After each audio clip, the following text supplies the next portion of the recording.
यस कुरो बुझेपछि यस्तो हुन्छ आज चाहिँ हामी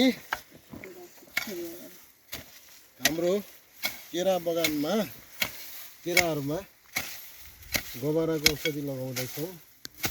यो औषधि लगाउनु चाहिँ हाम्रो सरिता बुहारी, सङ्गीता बुहारी होइन हाम्रो र म गरेर हामीले केरामा चाहिँ गोबराको केरा औषधि लाउँदैछौँ।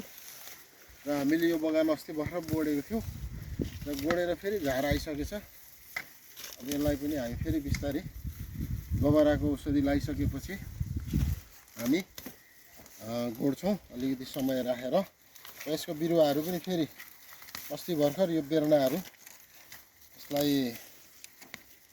यसको बच्चाहरू आइरहेछ र यसलाई पनि हामीले छाटकाट गरेर यसलाई हामीले स्टेप गरेर 3वटा मात्रै प्रत्येक बुटामा राख्नुपर्छ र हामी त्यसरी त्यही पछाडि फेरि यो औषधि लगाइसकेपछि हामी यो छावाहरू छाटकाट गर्ने क्रममा जान्छौँ भन्ने कुरा छ। धन्यवाद छ।